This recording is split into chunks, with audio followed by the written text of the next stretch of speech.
Hi guys, punta tayo ng SM North. Doon tayo mag-dinner. Ano, tara? Bago tayo umalis guys, mag-outfit check muna tayo. So, itong outfit natin today. Ayan. Tara, let's go! Oo nga pala guys, ginagamit nating camera ngayon is itong DJI Osmo Pocket 3 ko na nakatambak lang dito sa bahay. So, try natin mag-vlog or mag-film using this camera. Guys, we're walking na right now papuntang SM. Maingay guys dito kasi fiesta ng Santo Niño. So, marami kayo maririnig na ingay sa background noise natin. Guys, hindi siya super lamig pala ngayon. Naglalakad ako kasi walang masakay na tricycle. Guys, nandito na tayo sa SM North.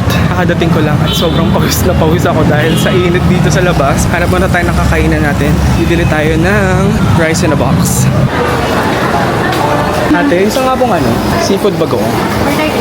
Take out. Sana lang. Yes po. Guys, we got our food na. Punta tayo dito sa food court. Dito tayo kakain. Guys, nandito na ako sa may food court.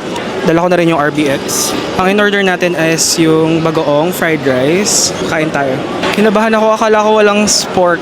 Alam niyo ba guys kung bakit dito ako kumain ngayon? Kasi nami-miss kong kumain sa food court dahil hindi ko alam kung ako lang ba yung lumaking SM na dinadala ng parents, ng tita sa SM para kumain, mamasyal. So kung ganun kayo, mag-comment naman kayo dyan. Ito naman yung isa sa mga favorite kong kainan kapag on a budget ako dati nung college years. Until now, masarap pa din naman siya pero mas nagmahal na siya. 119 pesos na yung isang piraso. Ang sarap. Grabe. Lagi kong pinalalagyan ng chili para maanghang siya. Alam niyo ba, nahihiya ako mag-film gamit ng Osmo Pocket 3. Nilakasan ko lang yung loob ko pero hindi ko kaya mag-film kapag naglalakad ako. Realize ko guys, na kahit sino pa yung mga nakatingin sa atin, wala na tayong pakialam doon. Lahat naman ng tao merong masasabi at masasabi sa mga ginagawa natin. Actually, makita pa lang yung itsura natin guys, meron na silang masasabi sa inyo, kaya hayaan nyo lang sila. Alam nyo kung ano yung namimiss ko dito? Kung sama-sama kami ng mga pinsan ko kasi wala nga akong kapatid dati, di ba? Hindi talaga kami well off before. Inaaya kami nung tita ko palagi pumunta ng SM. Dito kami sa may food court kumakain. Ang tanda ko yung kinakain namin before is yung sizzling plate.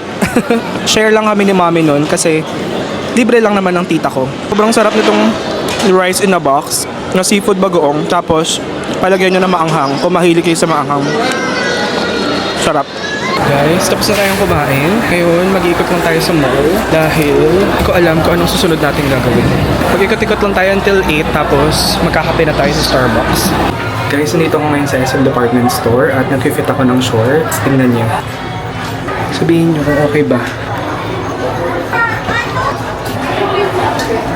Okay, kukunin na natin to. Ito guys, hindi ko alam kung bagay ba siya.